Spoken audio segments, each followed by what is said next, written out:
എന്നതുപോലെ ചൂഴ്ന്നന്വേഷണം നടത്താൻ ഒരു പൗരനെയും ഏൽപ്പിച്ചിട്ടില്ല.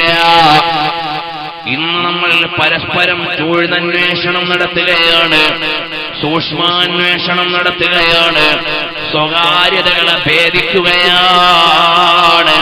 ഒരാളുടെയും സ്വകാര്യത ചോദ്യം ചെയ്യാൻ നമുക്ക് അവകാശമില്ല. ഉമ്മപെങ്ങന്മാരെ, ഒരാളുടെയും രഹസ്യങ്ങളിലേക്ക് കടന്നു ചെല്ലാൻ നമ്മളെ അല്ലാഹു സുബ്ഹാനഹു വ തആല ഏൽപ്പിച്ചിട്ടില്ല. നമ്മൾ നമ്മുടെ സ്വകാര്യതകളെയാണ് സൂക്ഷിക്കേണ്ടത്. ഹബീബായ നബി സല്ലല്ലാഹു അലൈഹി വസല്ലം തങ്ങൾ പഠിപ്പിച്ചില്ലേ, നിങ്ങൾ ഒരാളുടെയും സ്വകാര്യതകളെ ഭേദിക്കാൻ പാടില്ല. അതേ സമയത്ത് ഒരാളുടെ ന്യൂനത നിങ്ങൾ മറച്ചുവെച്ചാൽ, അബൂ ഹുറൈറ റളിയല്ലാഹു അൻഹു റിപ്പോർട്ട് ചെയ്യുകയാണ്, ലാ യസ്തുറുല്ലാഹു അലാ അബ്ദിൻ ഫിദ്ദുനിയാ ഇല്ലാ സതറഹുല്ലാഹു യൗമൽ ഖിയാമ. ഒരാൾ ഈ ലോകത്തൊരാൾ മറ്റൊരാളുടെ ന്യൂനത മറച്ചുവെച്ചാൽ, പരലോകത്ത് അല്ലാഹു സുബ്ഹാനഹു വ തആല ആ മറച്ചുവെച്ചവന്റെ ന്യൂനതയെ മറച്ചുവെക്കുന്നതാണ്. ഇമാം ബഹുമാനപ്പെട്ട അബൂ സഈദ് അൽ ഖുദ്രി റളിയല്ലാഹു അൻഹു പഠിപ്പിക്കുകയാണ്, തിരുനബി സല്ലല്ലാഹു അലൈഹി വസല്ലം തങ്ങൾ പറയുകയാണ്, ലാ യറൽ മുഅ്മിനു മിൻ അഖീഹി ഔറതൻ ഫസതറഹാ അലൈഹി ഇല്ലാ ദഖലൽ ജന്ന. ഒരാളുടെ ന്യൂനതയെ ഒരാൾ മറച്ചുവെച്ചാൽ ഈ മറച്ചുവെച്ചവൻ സ്വർഗത്തിലാണ്. നിങ്ങളുടെ കാഴ്ചയും നിങ്ങളുടെ കേൾവിയും നിങ്ങളുടെ ചിന്തയും എല്ലാം അല്ലാഹുവിങ്കൽ ചോദിക്കപ്പെടുന്നതാണ്. നിങ്ങൾ അനാവശ്യമായി ഒന്ന് കണ്ടാൽ അതിന് സമാധാനം പറയണേ. ഇന്ന് ഉമ്മ പെങ്ങന്മാര് പോലും വാട്സപ്പ് ഉപയോഗിക്കുന്ന കാലമാണ്, ഫേസ്ബുക്ക് ഉപയോഗിക്കുന്ന കാലമാണ്, സോഷ്യൽ മീഡിയകളിൽ ഇടപെടുന്ന കാലമാണ്. ഒരാളെ പരിചയപ്പെടുത്തുമ്പോൾ അയാളുടെ ട്വിറ്റർ ഫോളോവേഴ്സിന്റെ എണ്ണമാണ് പ്രധാനമായി വരുന്നത്. ഒരാളെ പരിചയപ്പെടുത്തുമ്പോൾ അയാളുടെ പേജിന്റെ ലൈക്കുകളുടെ എണ്ണമാണ് നോക്കുന്നത്. ഈ വിധത്തിലേക്ക് പൗരരൂപീകരണത്തിൽ സോഷ്യൽ മീഡിയ ഉദ്ധരിക്കപ്പെടുന്ന കാലമാണ്. എന്നാൽ ഈ സോഷ്യൽ മീഡിയ സദാചാരം നമ്മുടെ സമുദായത്തിനറിയുമോ?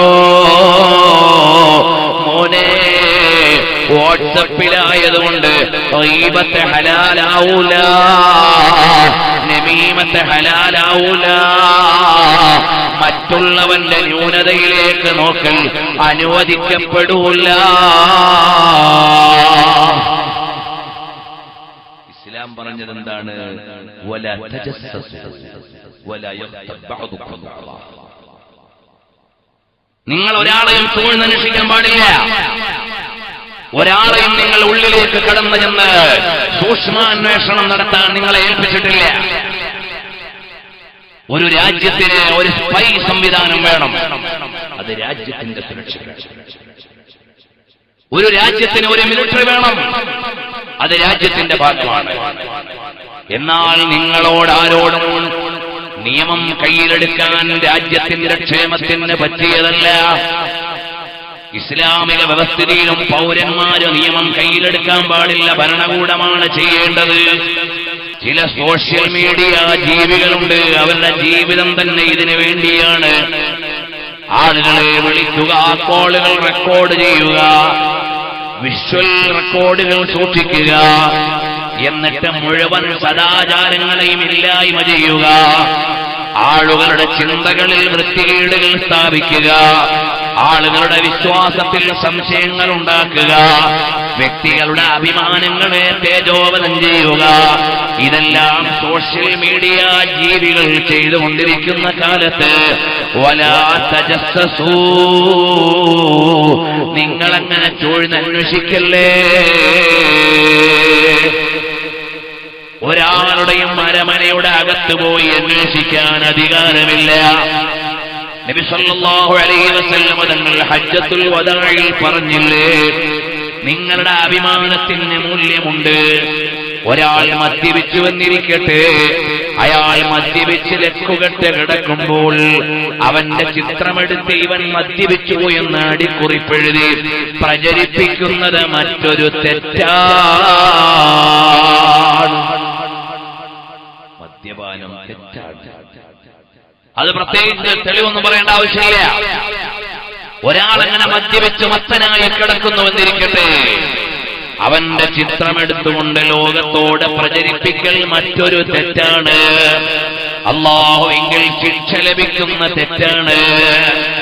അതുപോലെ ഒരാൾ തെറ്റു ചെയ്യുന്നുണ്ടോ, അവൻ ശരി ചെയ്യുന്നുണ്ടോ എന്ന് ഉള്ളറകളിൽ അന്വേഷിച്ചു നടക്കൽ അപകടകരമായ കുറ്റമാണ്. ചെയ്യാൻ ഒരാളെയും ഏൽപ്പിച്ചിട്ടില്ല. ഈ ഒരു തിരിച്ചറിവ് സമുദായത്തിന് വേണം.